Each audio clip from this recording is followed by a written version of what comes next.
toutes et à tous. Nous sommes dimanche 10 mai, veille du déconfinement, avec beaucoup de questions qui restent posées sur la réouverture des écoles, notamment des maternelles, où les protocoles sanitaires risquent d'être vraiment difficiles à mettre en œuvre, et je signifie toute ma solidarité envers les collègues PE, professeurs des écoles. Restez prudents pour vous, le virus circule toujours. Je vous donne ici quelques éléments de correction sur le DM3 agroforesterie. Vous avez bien évoqué les avantages mois par mois ou par saison, ça c'est bien. Restez précis donc sur les espèces de la biocénose que vous évoquez. Gardez en tête l'objectif d'une production de biomasse exploitable. On est sur un objectif agricole. Essayez de trouver les facteurs limitants de la croissance des plantes. C'est une bonne chose de parler des bénéfices, comme je vous le demande. C'est bien aussi d'évoquer les coûts, par exemple le méthane, le coût de l'eau prélevée par les arbres. Nous avons ici un fascicule qui est très pro-agroécologie, donc il y a d'autres points de vue qu'il pourrait être intéressant d'avoir. Et ici, je vous mets un lien vers une étude sociologique sur l'agroforesterie, comment elle est perçue par les agriculteurs, c'est très intéressant. Un document qui fait écho au grand 2 sur notamment les interactions entre les espèces, que je trouve bien fait, de Tanguy Jean. Et puis pour demain, je serai absent pour une raison impérieuse. C'est peut-être pas mal de partir en forêt. Ça fait un petit moment. Voilà, peut-être que je vous programmerai une balade éco en forêt très bientôt. Donc le grand 3, les flux de matière au sein d'un écosystème. Alors, on va s'intéresser toujours à l'écosystème forestier, aux arbres. Ici, un protocole intéressant qui est d'emballer dans un film de polyane la cime d'un arbre et d'injecter en gros un isotope du carbone 13, et que l'on peut mesurer, dont on peut mesurer la quantité, notamment par rapport au carbone 12, donc dans le CO2, avec un dispositif pour refroidir l'arbre, pour éviter des phénomènes de surchauffe, d'effet de serre, des phénomènes de condensation, et puis un système de détecteur donc de la quantité de 13 CO2. Ça nous permet d'avoir un point sur la quantité de carbone qui est fixée, la quantité de carbone qui va être perdue dans la biomasse. Donc je vous laisserai lire ce document 11. Document 12, un résumé donc du cycle de vie d'un arbre et ce que l'assimilation, la respiration de la litière, le fonctionnement de la litière, la décomposition, tout cela va avoir comme impact sur le dioxyde de carbone. Un point important notamment pour les exploitants forestiers. Document 13 concerne la pyramide d'énergie dans un écosystème, dans une hêtraie, une forêt tempérée de hêtres. Donc avec quelques définitions sur les niveaux trophiques. La pyramide trophique, c'est quelque chose que vous avez déjà vu en enseignement scientifique de première. Donc je vous le représente aussi rapidement. Ce qui est intéressant, c'est de voir que les producteurs primaires et les consommateurs à chaque niveau, vraiment, on est facilement d'un ordre 10, voire plus. Par exemple, ici, dans la pyramide écologique herbe, veau, enfant, donc l'herbe, le veau, donc on est 10 fois moins, et là on est encore moins, donc on est une centaine, voire un millier de fois moins. La quantité d'énergie pour produire 1 kg d'enfant est tout à fait énorme. Les flux, les transferts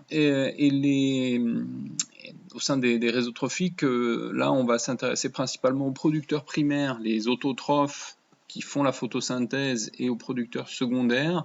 Alors, les producteurs primaires font rentrer de l'énergie, c'est l'énergie du soleil, font rentrer par la sève brute de l'eau et des sels minéraux, et des ions minéraux, font rentrer de la matière organique, notamment par la photosynthèse, et puis vont avoir des pertes, notamment la chaleur, voilà, l'énergie qui va être dissipée sous forme de chaleur, l'évapotranspiration. Les plantes, par leurs feuilles, libèrent de l'eau, ce qui permet de faire monter la sève, ce qu'on appelle l'évapotranspiration, et puis le CO2 issu de la respiration, parce que les plantes respirent, elles ne font pas que de la photosynthèse. Un producteur secondaire, un hétérotrophe, quelqu'un qui mange de la matière végétale, un phytophage, va aussi produire avoir des pertes de matière par notamment la dissipation de la chaleur, la transpiration, et des pertes d'énergie, notamment et de matière, notamment par le CO2 de sa respiration et les urines qui vont faire des pertes d'azote, par l'urée notamment. Un schéma de transfert d'énergie dans un écosystème assez complexe, mais avec la quantité importante, le 100% d'énergie incidente lumineuse, la quantité qui va être absorbée dans l'atmosphère, la quantité qui va être utilisable par la photosynthèse.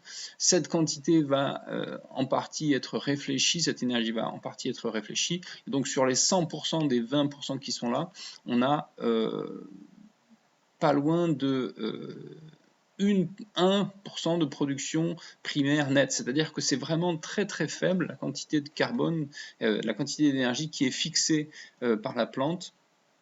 Vraiment, on repose sur un système, toute la vie repose sur un système qui est extrêmement peu rentable.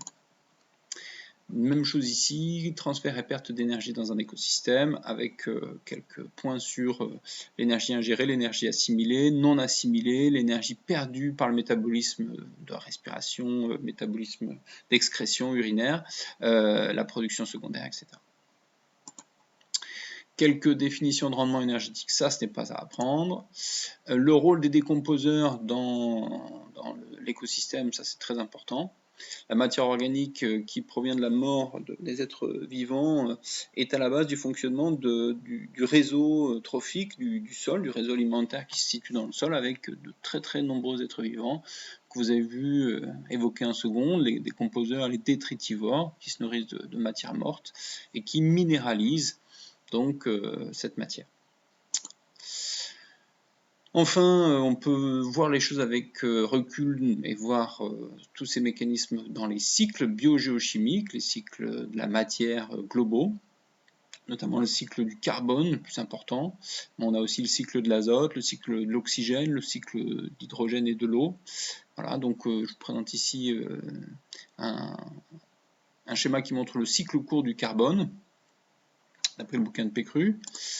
Les flux de matière au sein d'un écosystème, on va pouvoir résumer le cours ici, et je vous propose quelques QCM. Vous pouvez mettre pause pour lire, je vais vous donner la correction juste après, mais voilà, vous pouvez lire. Donc ce qu'il faut retenir, on a des interactions qui vont être très très importantes dans l'évolution et le fonctionnement de l'écosystème: production, flux de matière, réservoir, recyclage de la matière organique.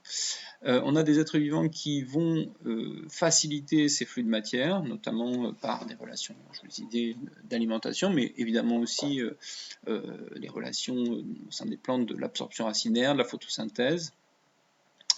Toutes ces relations vont faire circuler la matière, et notamment par le biais du sol.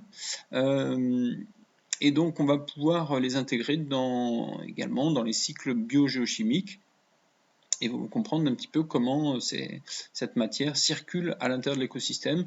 Les écosystèmes sont ouverts et il y a des échanges avec les autres écosystèmes, le milieu extérieur. Donc tout cela est important.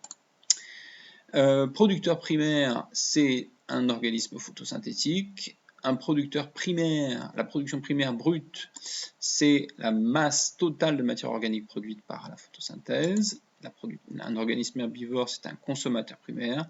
Un réservoir de carbone c'est le compartiment où le carbone est stocké sous une forme organique ou une forme minérale. Donc la forme organique, ça va être par exemple du glucose, le bois. La forme minérale, ça va être par exemple le calcaire, de la craie. Dans cette, et le CO2 bien sûr, dans cette pyramide des biomasses, ici en bas, on a d'un champ en friche, on a des consommateurs primaires qui correspondent à cette partie ici jaune, voilà, les insectes, les rongeurs, les oiseaux qui se nourrissent donc de l'herbe de ce champ en friche.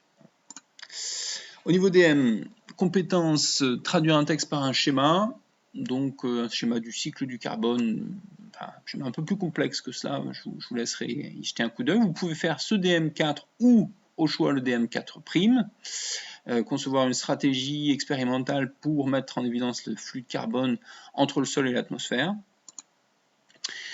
Quelques pistes pour aller avoir d'autres informations, aller plus loin. Et puis un DM5, celui-là, il n'est pas pour la semaine prochaine, il est pour la semaine d'après. Donc on sera le 30. Bon, on va se donner pour le lundi dans 15 '. Je vous donnerai la date exactement dans Pronote. Pour ce DM5, vous avez également le DM5' sur le blanchiment des coraux, que j'aime bien. Avec 2 pages pour le 5'. Voilà, bon courage à toutes et à tous, prenez soin de vous et de vos proches, et je vous dis à bientôt, probablement jeudi, mais c'est pas certain, sinon lundi prochain. Soyez prudents, le virus circule encore. Donc masque, lavage de mains régulier, gestes barrières, tout cela, vous en avez déjà entendu parler, j'espère.